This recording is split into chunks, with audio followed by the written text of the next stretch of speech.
So, yeah, hello, Stuart. Welcome to Pocket Pals podcast. And Stuart is a councillor for Laleham and was recently elected as councillor. Correct. Yes. Was it been a year ago? A year ago, I was elected on May the 25th in the by-election last year.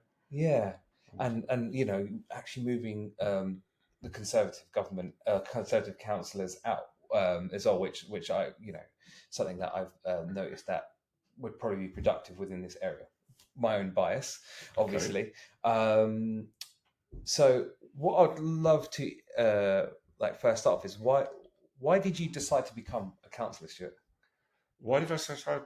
Because I'm retired.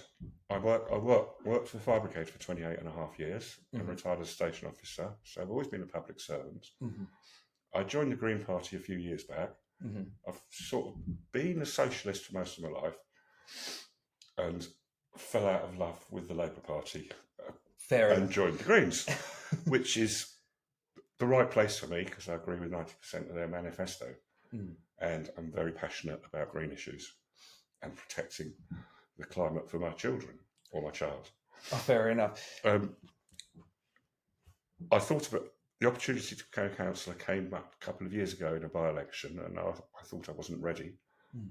And then when this by-election came up, the area organiser asked me if I'd like to stand. I thought, yeah, I might be able to make a difference. Why not? Yeah, and in terms of difference within the councillor role, obviously it's only been a year. What influences do you think you've made within the year and across, and what influences do you want to make in the next few years? Okay. One of my small wins was the golf course in Sunbury, which some of the local residents were complaining about footpaths being overgrown and bridleways, horses being stopped by the managers from going on. I was able to liaise with the council, discovered the council owned the land and the course leased it from them. Mm-hmm. And the council officers were able to go down there, see what was going on, put some pressure on, get it sorted out.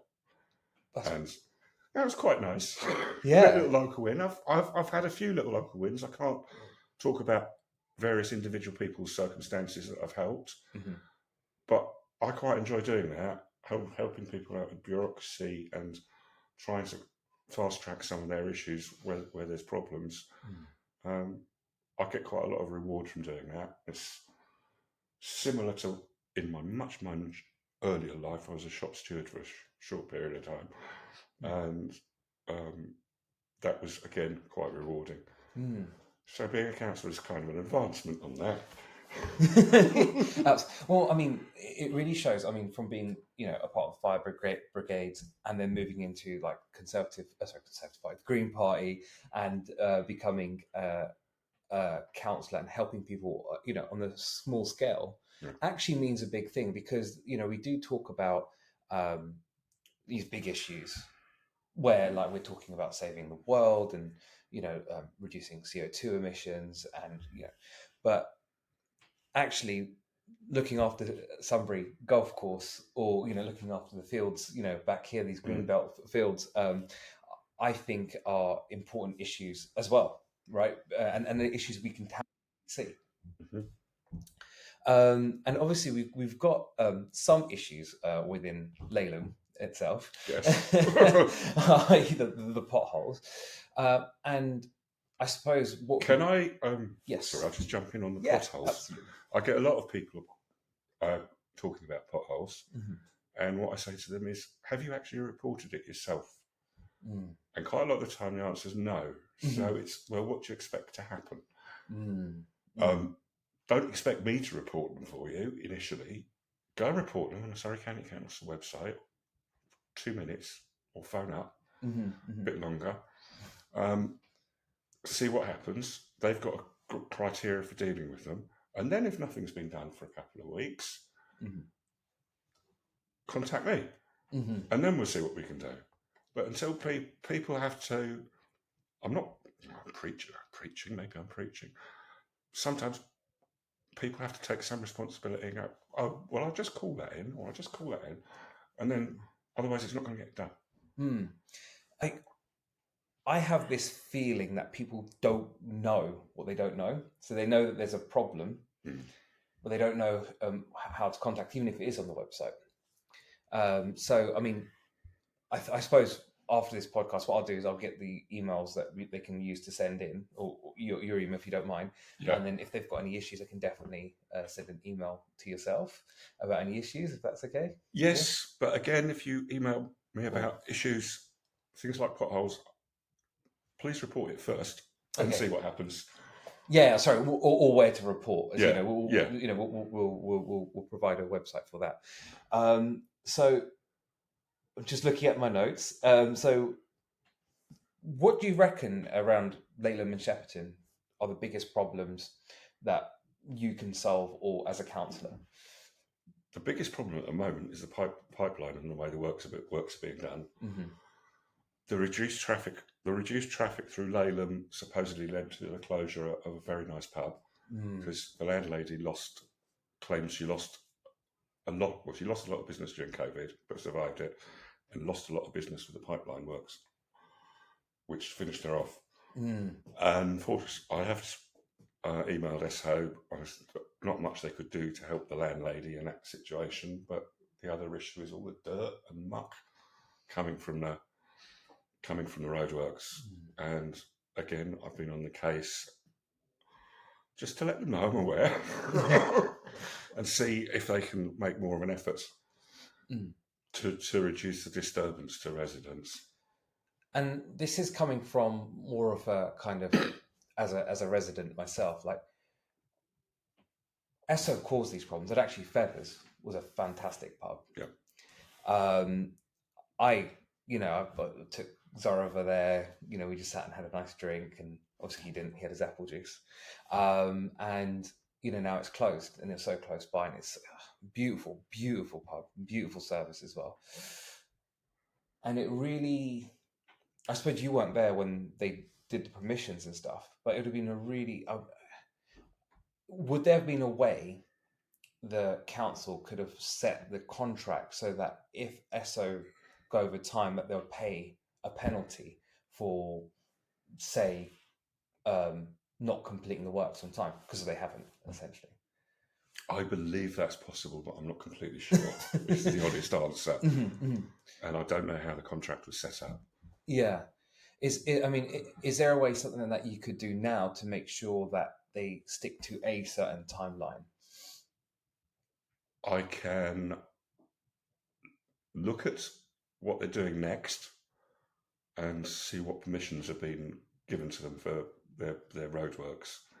If I get re-elected, yeah, I will be doing that. Please. And obviously, I mean, it's yourself and two other Conservative councillors. How do you reckon you could interact with them so that you guys work together and make the town better, essentially? It's very difficult working with some people because some people have their own agendas. Some people are much easier to have collaborative working with. The Green Party and the Lib Dems and a lot of the independents work very, very well together. And that we're highly support collaborative working. That's what we're about. So what I'm really saying is I'm better at collaborative working with those other Lib Dems and independents and Labour. Yeah. And that seems to work better. Which is fair enough. And yeah, I mean, like I said, I'm not there to kind of, like I said, I do have a bias, and I'm quite happy to admit to that. I have seen tangibly the town has gotten worse. Just by moving here, and I've only been here for 1.5 years. Okay. So I moved in, and I've seen it go from pretty nice to pothole central with an Esso pipeline, and a pub closing. That I'm like, what happened? So whatever you can do, or whatever the council can do to make the town a better place, because I haven't seen that, essentially. So moving on from local issues. Yes. Green Party. Yes. So why the Green Party? Why the Green Party? Climate, energy, recycling, and some of the other values of the Green Party. Green Party is socialist leaning, has very good community values. We don't have enough renewable energy. I think we should be building as many wind farms as possible, as many tidal farms as possible, which is possible, and as many solar panels, and really pursuing the renewable energy. I mean, the Conservative Party recently, Rishi Sunak has recently issued the growth of wind turbines. So is there any way, sorry, and I don't mean to go back to this, but is there any way for you to, like, obviously you can see that the Conservatives are trying to go more green in a certain aspect. Is there any way that the Green Party can influence that? And how can they? We can keep pushing the agenda, and we can keep raising questions and keep banging on, basically. Yeah. I mean, I suppose what I'm kind of gauging is obviously with the Green Party, with first past the post system, it's not very easy for the Green Party to get MPs. Well, I'm not sure if what Labour are doing, but the Green Party at the moment want to revise the voting system. But clearly we'll need an awful lot more elected representatives before we could do that. Yeah. And I don't think it'll happen in my lifetime, but it's maybe it'll happen one day. Yeah. Well, I mean, what I like about it is that fact that even if you vote the Green Party, because people say to me, you know what, if you vote the Green Party, if you vote the Liberal Democrats, if you vote whoever, you're not really. And in fact, I'll get you to answer that, and then I'll give you my opinion afterwards. But you're not really vote. It's a wasted vote, essentially. Disagree, because they're telling you that because the establishment have got a vested interest in keeping going. The establishment will tell you it's a wasted vote. If enough people think, I'm going to vote for my values, I'm going to vote for what I want and what I believe in, and then enough people vote green, we'll start seeing a change. And then the momentum will build up, National politics seems to be in a bit of a meltdown at the moment, but we're not going to talk about that anymore because I'm only a local politician. Yeah. Well, I'm only a local councillor. No, I disagree. Only you are a local councillor. You're making a good impact. I'm not a national politician, so let's not talk about national politics. But it's never a wasted vote. You have to vote true to yourself and vote what you want. Don't believe everybody. Don't believe everybody that's telling you it's wasted, because it's not. They don't want you to vote for an alternative. They want you to vote for one of the mainstream parties. The more people grab hold of it and go, no, actually, I like what this person's about, or I like this manifesto, I'm going to vote for them. Do it. Yeah, and also, I mean, what I see is if you do vote for, let's say you don't agree with Conservatives, don't agree with Labour, and in the area, you don't want to vote for either.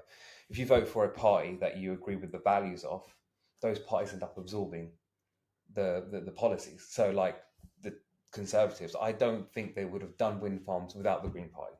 Correct. That's how I see it. So, you vote it becomes data for them to go, okay, what policies are people looking at, essentially? So, as a Green Party councillor, if people vote for you or vote for, I've forgotten her name. Don't worry, a Conservative councillor in the Barrow. Sorry, no, I mean in the Green Party. You're the Green Party member that you're gonna. The other Green Party councillor. Jill, yeah, Jill, or Jill, yeah. So if you're going to vote for Jill, what you're doing is you're showing that actually inside Spelthorne, Laleham, that we have green values, and as a green belt area, it's important. And the more votes the more votes the Green Party gets, the more pressure we can apply, and the more influence we have. Yeah. And so here's another question. Sorry, I'm actually going off I'm going off the script. So okay. Is there anything in terms of economic gain that can happen when you vote Green? Nationally, the Green Party have a policy of a basic income for all. Mm-hmm.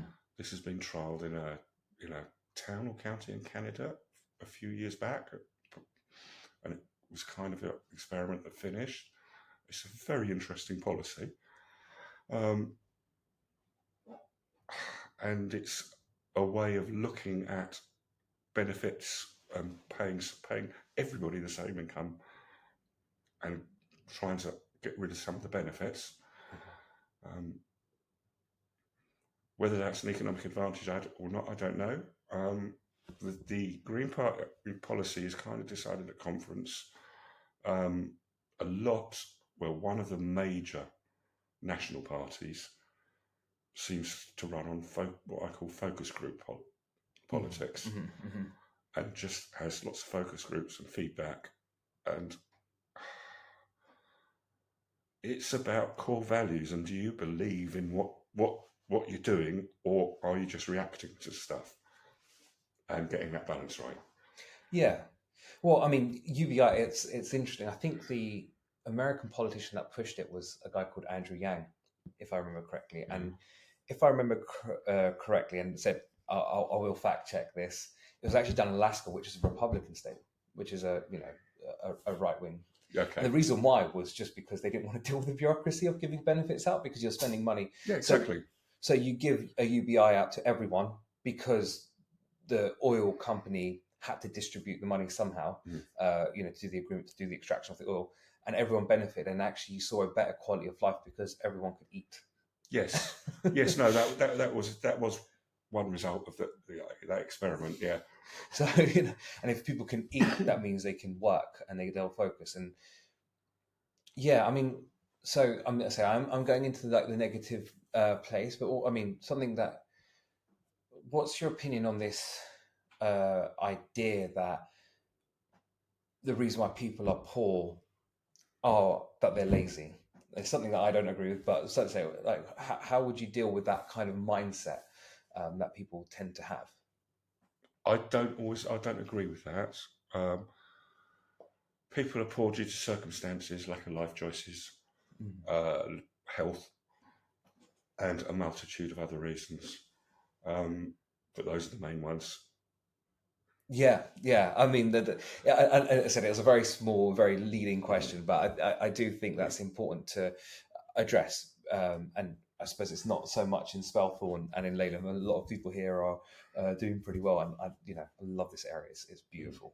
So the parks here, especially for my dog, is great. It's great. So so why do you reckon? And this is something, I was asking questions for people in my WhatsApp group, Pocket Pals. Why do you reckon that it's important to vote? Because some people don't think it's important. They think everyone's the same.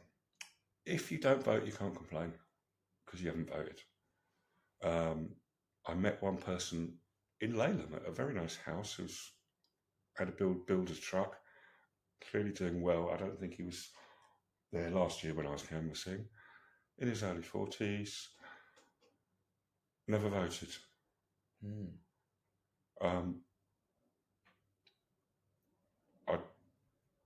You can't, if you don't vote, you can't complain. No, it's true. And I mean, I find it scary when people say that, because I think if you don't vote and you think your vote's useless, what's the difference between a democracy and fascism? Well, exactly. I mean, every vote counts. Every vote counts. And not going too far away from the local stuff, we're fortunate to have a functioning democracy.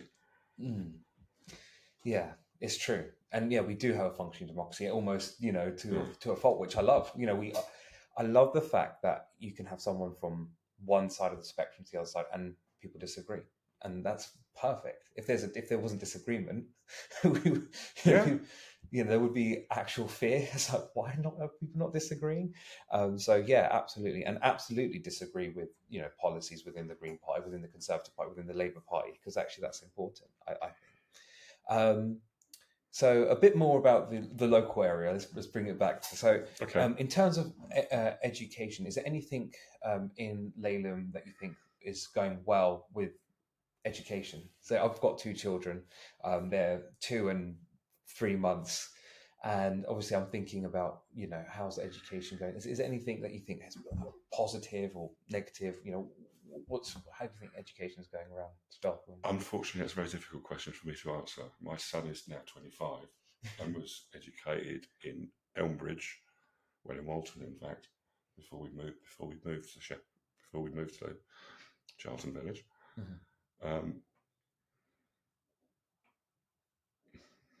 My long-term ex was a teacher, so I know a lot about the primary school education system, but not in this area.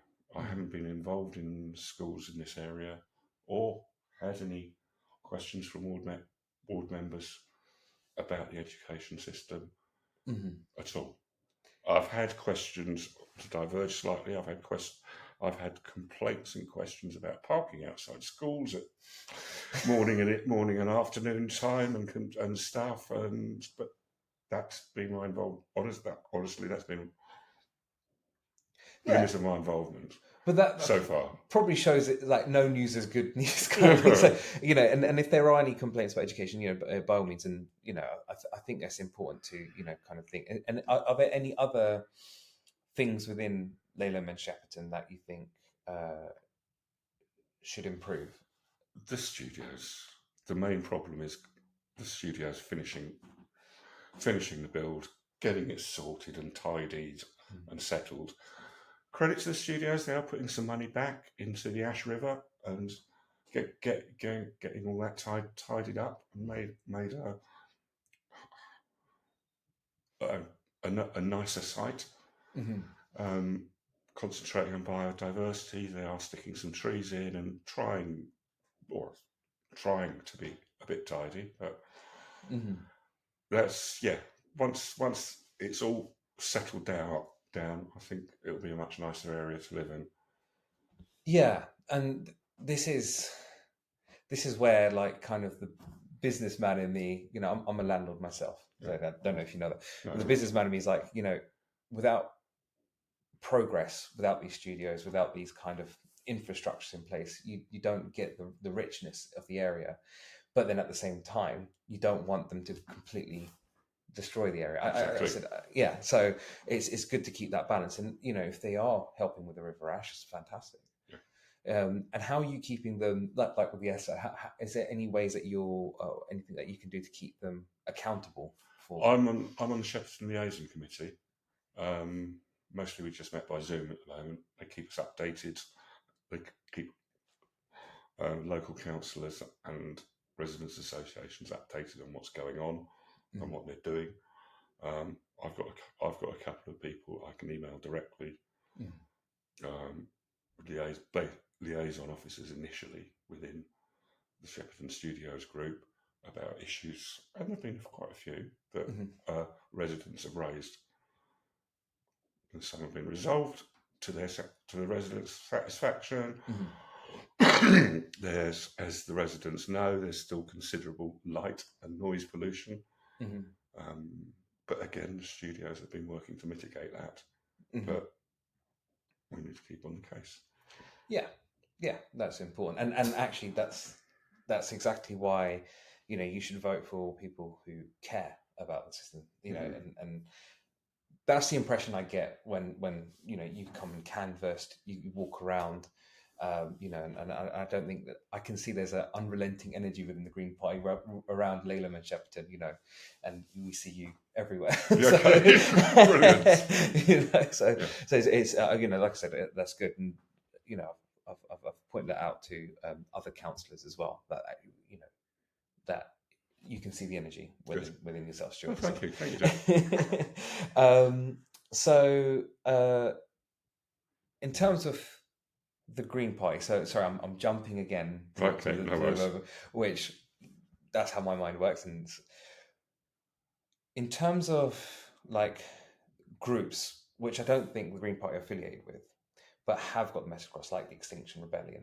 Yeah. Even though they've got an effective message, is there anything what are your opinions on something like that? I believe in sticking within the framework of the law. I think Extinction Rebellion are going about things completely the wrong way. They're not my cup of tea. I agree with some of what they're saying, but direct action, blocking roads, sitting in front of cars, chucking orange powder over snooker tables, all the sorts of things they get up to me, are not on. Yeah, I think it's very short term, and I don't. It makes noise, but it doesn't. It's just a nuisance, and I think it can actually harden people to the other side to actually oppose something that is actually happening and listen to people who spread lies, like we were just talking about, like where Jordan Peterson, who's a great psychologist, is sending information that is false. Yeah. Like he's sending a graph, and anyone wants to talk to him about it. It's a graph where it shows like 1855. There's like a slight spike upwards. Yes, we were talking about that earlier. How relevant is that? Yeah. And how do you deal with that? Because obviously we know. I don't. It's only recently got disputed again, but it's been very clear. James Lovelock spoke about it in the 90s or 80s and then it's come up, and all the people who study climate science seem to agree that carbon emissions are causing climate change. To me, in my mind, there's no doubt about that whatsoever. But how do you deal with the sheer amount of misinformation? I don't personally. Yeah. I haven't got honestly, I haven't got time. Yeah. I can only come to my own conclusions from what I've studied. Yeah. It's not my thing to counter all that misinformation. I make sure I'm as informed as I can be, and proceed on that basis. And I think that's important as well, that people come up with their own judgment and their own calls. That's, I think if you don't, and you go on the opinions of the YouTube algorithm, so to speak, you can get some pretty obscure belief systems that aren't based on truth. So I think that's important. So in terms of the vote, how do people vote on the 4th of May? What are the ways? I think it'd be important to... Yes, I'm quite happy to talk about that. Basically, on the 4th of May, you get 3 votes. There's 7 or 8 candidates standing. Basically, what you need to do is I'm standing with my running mate, Jill Beecher. She'll be at the top of the ballot paper because she's a B. I'll be at the bottom of the ballot paper because I'm a W. So you tick the top box, the bottom box, and then you've got a 3rd vote. Where I will say we have a Liberal Democrat standing in our ward as well, but entirely up to you. But yes, tick that top box and that bottom box, and happy days. And so something that we do like to end Pocket Pals with is if there's a message that you'd like to send, just a personal message that you'd like to kind of sum up this episode. Okay. This year's been very interesting for me. I've worked hard. I've been introduced to the various ways the council works and sometimes doesn't, and learned an awful lot. Been a challenge and been a very steep learning curve. I was honoured to be elected last year. I'd be even more honoured to be elected again, and give me a 4-year crack at it, so I can get some more good work done. So please vote Green on May the 4th. Brilliant, yeah, and thank you, Stuart. Yeah, cheers. And it's been an absolute pleasure. That's my first interview. I know, that's brilliant. I love it. That's fantastic. Yeah. Well,